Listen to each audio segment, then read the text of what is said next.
that the humanitarian situation arising from the present armed conflict is not grave. Civilians have been severely affected by the hostilities instigated by Hamas.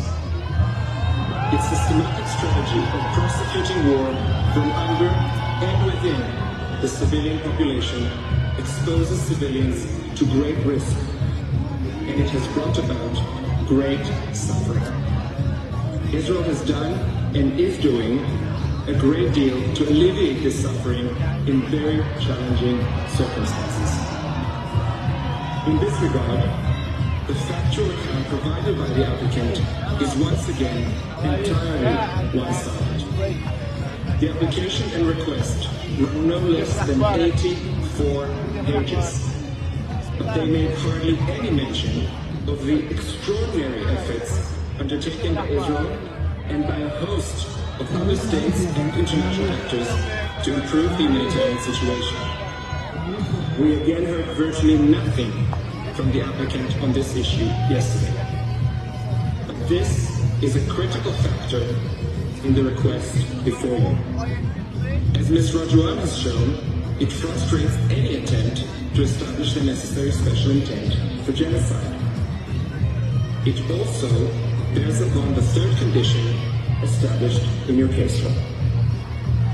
Madam President, members of the court, we know from your case law that the power of the court to indicate provisional measures will be exercised only in exceptional circumstances. There needs to be, as you have said, a real and imminent risk that irreparable prejudice will be caused to the rights claimed before the court gives its final decision. Your order in the Myanmar case, in which the Genocide Convention was also invoked, suggests that the adoption, and I quote, of concrete measures aimed specifically in recognizing and ensuring the right, end of quote, of the group in question to exist would mean that irreparable harm and urgency cannot be established. Precisely such concrete measures have been taken by Israel, which has been facilitating the provision of more and more humanitarian assistance for people in need throughout the Gaza Strip. These steps have not only been increasing so as to meet the developing situation on the ground. They are continuously undertaken specifically in order to prevent harm to the civilian population. These efforts have had an impact. Just last week, for example, with the assistance of the World Food Programme, a dozen bakeries reopened with a capacity to produce more than 2 million breads a day. The World Food Programme has said the delivery of flour, salt, sugar, and yeast continues so as to enable more bakeries to reopen, increasing accessibility and affordability for thousands of families. And since the applicant mentioned yesterday the number of trucks entering Gaza each day before and after the war, the accurate average number for trucks specifically carrying food is 70 trucks a day before the war and 109 trucks a day over the last 2 weeks. All this information may be found in your judge's folder. Access to water has also been a priority. As with food supplies, there is no restriction on the amount of water that may enter Gaza. Israel continues to supply its own water to Gaza by 2 pipelines. It facilitates the delivery of bottled water in large quantities, and it repairs and indeed expands water infrastructure that has been damaged by the fighting. An additional water pipe bringing water into southern Gaza from Egypt began operating a few weeks ago. Access to medical supplies and services is also growing. Israel has so far facilitated the establishment of 4 field hospitals and 2 floating hospitals. The establishment of 2 more hospitals is underway. Israel is facilitating the entry of medical teams into Gaza, as also vaccinations, including in cooperation with UNICEF. Ill and wounded persons are being evacuated through the Rafah border crossing to Egypt, the United Arab Emirates, Turkey, Qatar, and Jordan. Tents and winter equipment are being distributed as well. The constant delivery of fuel and cooking gas is also facilitated. According to official data, again in your judges' folders, from 8 December, the amount of fuel entering Gaza has doubled and currently stands at 180,000 liters a day. This is a target amount requested by the UN itself. Since 21 December, the amount of cooking gas entering Gaza has also doubled, now standing at an average of 90 tons per day. Details of this kind concerning the various ongoing humanitarian efforts are updated every single day on a designated English website of COGAT, the unit in the Ministry of Defense in charge of monitoring the humanitarian situation. When pressing needs are identified, solutions are soon coordinated. A great effort is indeed invested in eliminating bottlenecks so as to improve the entrance and distribution of aid, notwithstanding Hamas constantly stealing it. As you have heard, a joint operations room involving Israel, Egypt, the United States, and the UN operates daily to solve in real time logistical difficulties. Israel also coordinates with various UN agencies and the ICRC to address their own needs. On 15 December, Israel decided to open its crossing at Kerem Shalom with the express intention to improve and upgrade the delivery of humanitarian assistance to Palestinian civilians in Gaza. That part of the government's decision is in your judges folder as well. This has eased congestion at the Rafah crossing and helped facilitate the provision of greater amounts of aid. Israel facilitates air routes as well for parachuting aid directly into Gaza. Facilitating a maritime corridor is currently being considered with other states. Madam President, members of the court, again, these are just some examples.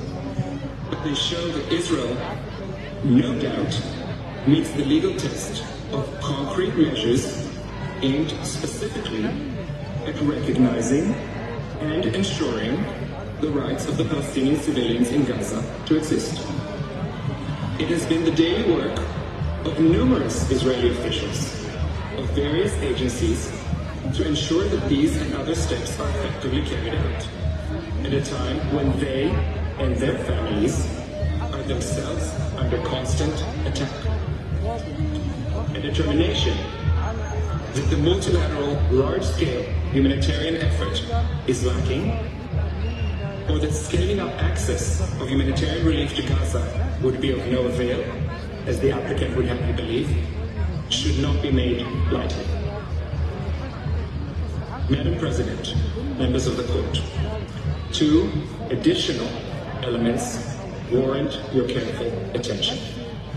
They too suggest that the condition of urgency is not as easily met as the applicant would have you believe.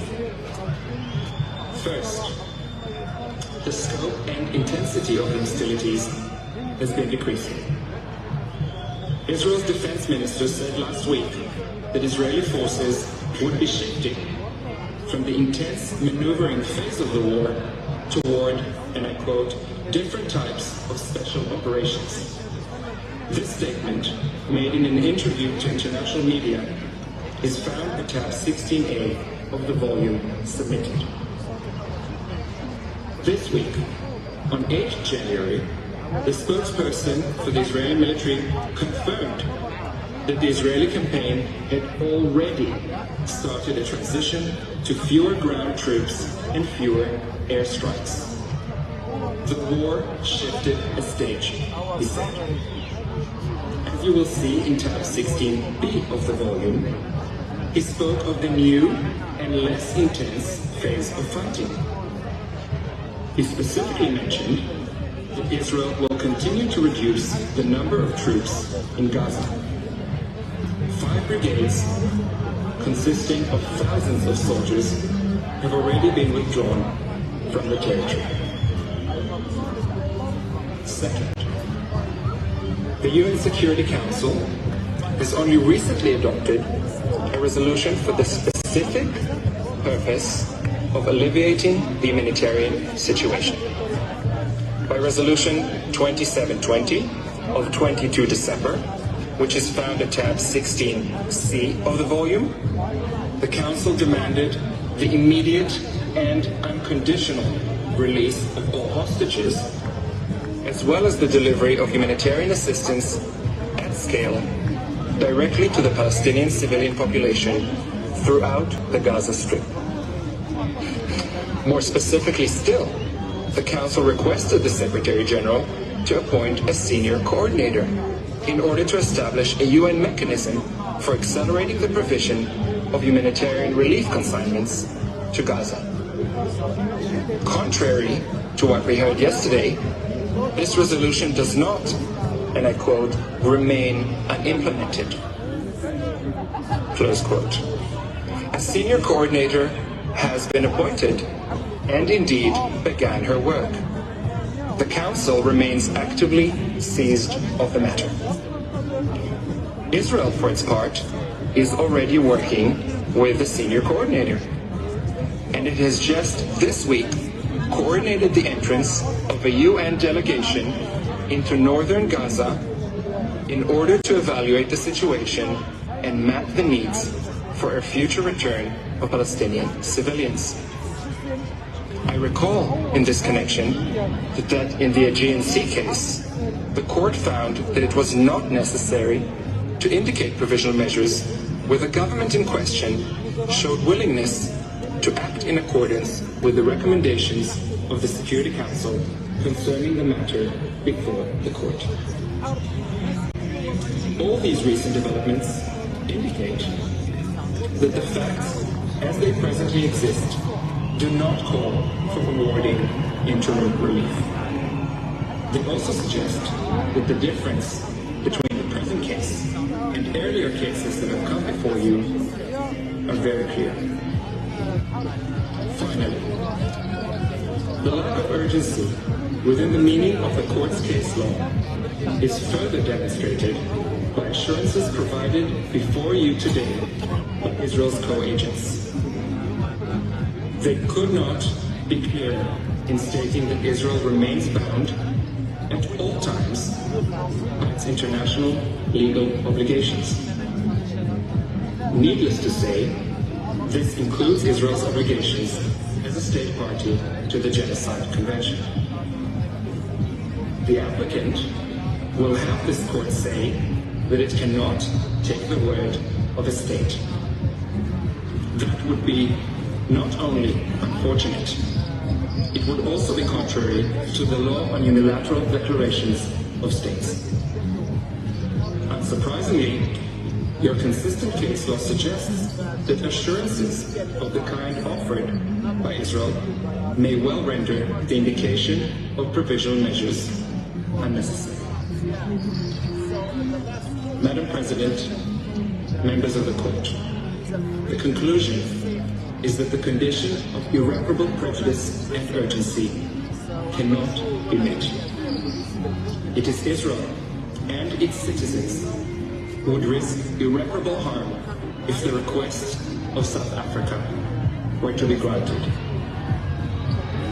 Madam President, distinguished members of the court, that concludes my statement. I thank you for your kind attention, and I ask that you now invite Mr. Staker to the podium. I thank Mr. Senator, and I now invite Mr. Christopher Staker to come forward. You have the floor, sir.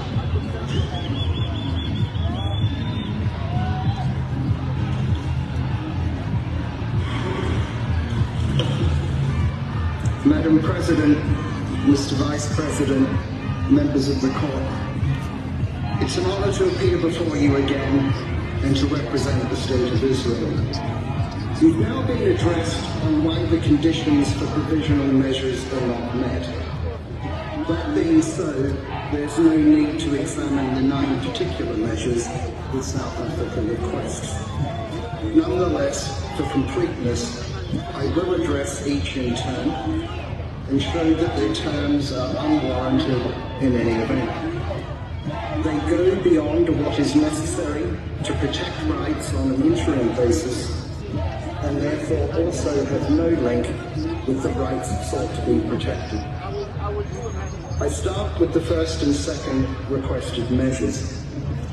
These would require immediate suspension of Israel's military operations in Gaza.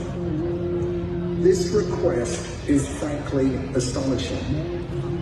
A request is made by a state not party to an ongoing conflict for provisional measures requiring unilateral suspension of military operations by one party to the conflict only, leaving the other party free to continue attacks which it has a stated intention to do. South Africa cannot argue that similar measures were granted in the Russia genocide case. That case was fundamentally different. In the Russia case, the legality of the military operation itself was in issue by reference to the Genocide Convention. Russia had claimed that its military operation was to prevent and punish genocide being committed in Ukraine. The court found it doubtful that the Genocide Convention authorizes a unilateral use of force in the territory of another state, and plausible that Ukraine had a right not to be subjected to military operations by Russia for that purpose. The result? Provisional measures could protect a plausible right not to be subjected to military operations. In this case, Israel does not rely on the Genocide Convention or prevention of genocide to justify its operations. The lawfulness of the operations themselves does not involve any interpretation, application, or fulfillment of the Convention over which the court has jurisdiction. As jurisdiction in this case is based solely on Article 9 of the Convention, the court cannot find that South Africa or Palestinians in Gaza have a plausible right of the kind in the Russia case. Article 41 of the statute empowers only such provisional measures as the circumstances require to preserve the respective rights of either party. In the Russia case, a suspension of military operations might have been necessary to preserve a right not to be subjected to military operations. But in this case, the right in issue is South Africa's claimed right to ensure observance of the Genocide Convention. It's absurd to suggest that the only way to ensure observance of the Genocide Convention in a military operation is to prevent the operation from being conducted at all, in order, according to South Africa, to secure the humanitarian response and avoid yet more unnecessary death and destruction. That goes beyond preventing a genocide. South Africa appears to argue that the military operations as such are genocidal. But how has South Africa established a plausible claim that this is so? Mr. Qudsuna argued only that it's plausible, quote, that at least some, if not all, of these alleged acts fall within the Convention's provisions. How does at least some acts turn into the military operations as such? The pictures shown yesterday of various individual incidents, whatever they may or may not say about the those incidents are not evidence of the intent of the military operations as a whole. Professor Shaw has addressed you on why the statements of holders of official positions relied on by South Africa do not establish a plausible claim of genocidal intent. The inevitable fatalities and human suffering of any conflict is not of itself a pattern of conduct that plausibly shows genocidal intent. These provisional measures are therefore not within the court's power under Article 41 of the statute. They go well beyond anything required to preserve the specific rights in issue, namely the observance of the Convention in military operations. They seek instead to shut down the military operations themselves. The requested measures seek to reverse the Qudsuna case. When provisional measures were ordered in that case, the armed conflict was still in progress. The allegations in that case were similar to those made in this case. Bosnia and Herzegovina specifically requested a provisional measure requiring Yugoslavia to cease and desist from any and all types of military or paramilitary activities against the people, state and government of Bosnia and Herzegovina. But the court did not grant it, even though, unlike in this case, an ongoing genocide was said to be in progress on the territory of the very state seeking provisional measures, and both parties to the conflict were parties to the case. The court said expressly that it refused because such a measure would be for the protection of a right that could not form the basis of the judgment in exercise of jurisdiction under the Genocide Convention. There is no reason to depart from that case. In any event, provisional measures cannot be indicated if, as in this case, they would cause irreparable prejudice to the respondent or are out of proportion with the protection that they're intended to give to the applicant. The fact is that provisional measures impose burdens on the party to which they are addressed in order to protect potentially non-existent rights of another party. It would be contrary to the sovereign equality of states for such burdens to be imposed without regard to their effects on the state to which they are addressed. As Judge Abraham said in the Port Mills case, in a request for provisional measures, the court is faced with conflicting rights claimed by the respective parties and cannot avoid weighing those rights against each other. In the Financing of Terrorism Convention case, Judge Tyker said that the court, when considering requests for provisional measures, is expected to weigh and balance the respective rights of the parties. He went on to note, citing specific examples, that this requirement has been observed in the court's practice. The court has made clear in other provisional measures orders that it must preserve the respective rights of both parties.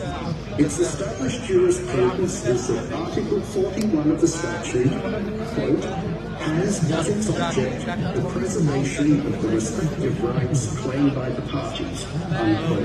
That is to say, the respective rights to be preserved are thus not only the plausible but yet to be determined rights claimed by the applicant, but also the plausible and yet to be determined rights of the respondent to engage in conduct that provisional measures will restrain. Other international dispute settlement fora also balance the interests of both parties when ordering provisional measures. Already a century ago, a mixed arbitral tribunal recognized the principle that the possible injury to the addressee of provisional measures must not be out of proportion with the advantage which the claimant hopes to derive from it. The Institute of International Law has now recognized a general principle of law that international and national courts and tribunals may grant interim relief, and as a requirement for such measures, the risk of injury to the applicant must outweigh the risk of injury to the respondent. This principle is also recognised by other international dispute settlement mechanisms. Other principles applied when indicating provisional measures are that none of the parties can be put at a disadvantage, that measures should not go beyond what is necessary to achieve their end, that the measures must not cause irreparable prejudice to the rights of the respondent, and that any impression of bias must be avoided. These principles are all aspects of the most basic and elementary duty of the court to ensure equality between the parties. Article 41 of the statute states that provisional measures are to preserve the respective rights of either party. It does not refer solely to the rights of the applicant for provisional measures. Not to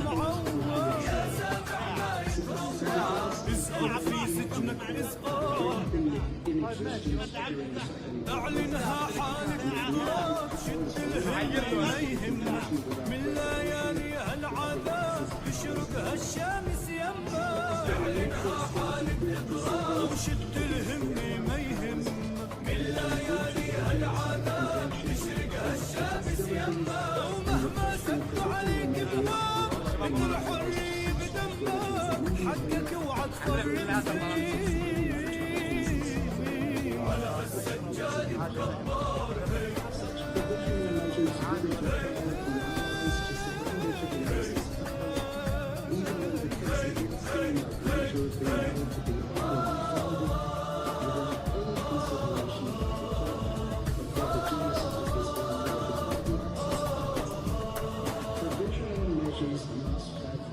اعلنها حالك اضراب صوم بليلك ونهار انت النازل بالمحراب الله يزيد بانواره اعلنها حالك اضراب صوم بليلك ونهار انت النازل بالمحراب الله يزيد بانواره المصحف بيدك اغلى كتاب وبايمانك وصرارك بتداوي كل الالام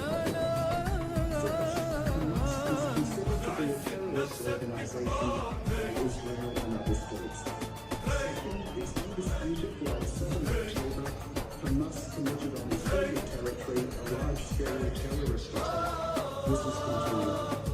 So, Israel's right to conduct the military operations and exercise of its right to defend itself has been recognized internationally.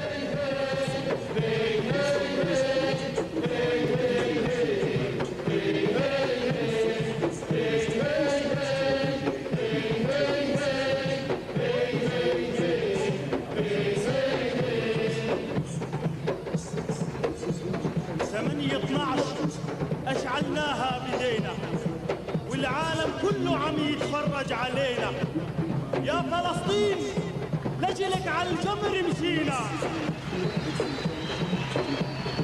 يا فلسطين لجلك على الجمر مشينا والنصر قرب يا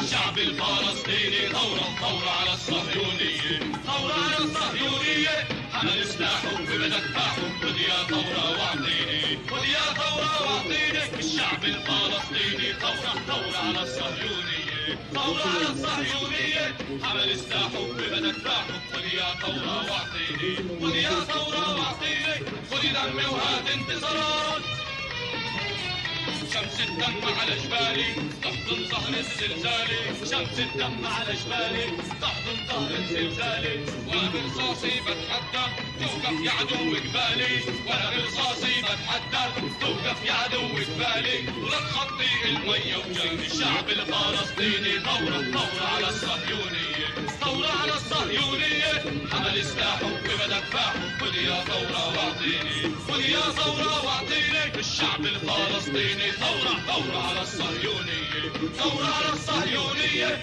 حمل سلاحه ببدك باحه خذ يا ثورة واعطيني خذ يا ثورة واعطيني خذ دمي وهات انتصار تطعن الطعنة بناري أرد عدوي عد أيامك عد تطعن الطعنة بناري أرد عدوي عد ايامك عد الثورة وراكب كل مكان ما فينا بدم وبيبخى الحد الثورة وراكب كل مكان ما فينا بدم وبيبخى الحد واحنا اعلنا الثورة الشعب الفلسطيني ثورة على الصهيونية ثورة على الصهيونية عمل سلاحه وبدفعه خذ يا ثورة واعطيني خذ يا ثورة واعطيني الشعب الفلسطيني ثورة على الصهيونية ثورة على الصهيونية عمل سلاحه وبدفعه خذ يا ثورة واعطيني خذ يا ثورة واعطيني خذ دمي وهات انتصار والعمار بها الخيام والمكروتين التموين والعمار بها الخيام والمكروتين التموين لا صلح ولا استسلام بسلاحنا نحرر فلسطين لا صلح ولا استسلام بسلاحنا نحرر فلسطين ثورة على الصهيونية الشعب الفلسطيني ثورة على الصهيونية ثورة على الصهيونية حمل سلاحه وبدفعه خذ يا ثورة واعطيني خذ يا ثورة واعطيني الشعب الفلسطيني ثورة على الصهيونية ثورة على الصهيونية حمل سلاحه وبدفعه خذ يا ثورة واعطيني خذ يا ثورة واعطيني خذ دمي وهات انتصار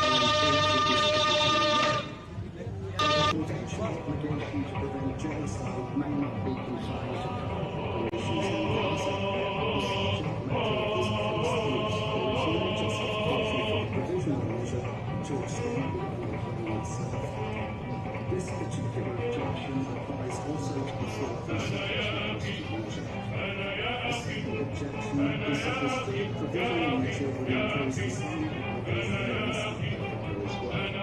The reason is because the provisional measures being applied the Pakistan may fail to comply with its obligation to prevent genocide if it fails to do so under the provisional measure. Rather, through this provisional measure, South Africa appears to seek a special mandate from the court to internationally license Palestinian in the process that it seeks to commit genocide. Indeed, it's South Africa's right to bring these proceedings as decided. South Africa might argue that this provisional measure gives it that. However, provisional measures cannot confer special mandates on states, and no justification for doing so is established in the event. The third provisional measure should therefore not be granted. And moving to the fourth requested measure, this will introduce from committing acts against the state into there are fundamental objections to this measure. First, it has no counterpart in the provisional measures enabling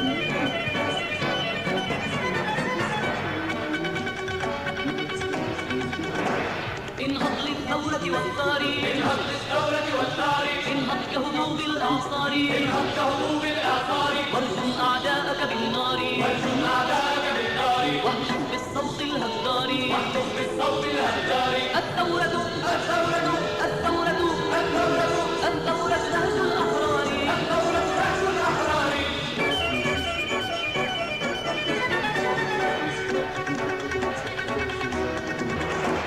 من غزة بالقدس العربي من غزة بالقدس العربي من أسر النقمة والتعب من أسر النقمة والتعب اخرج كالريح ولا تهبي اخرج كالريح ولا تهبي يا جيل النخوة والغضب يا جيل النخوة والغضب وتلفق وتلفق وتلفق وتلفق وتلفق سهلا للهب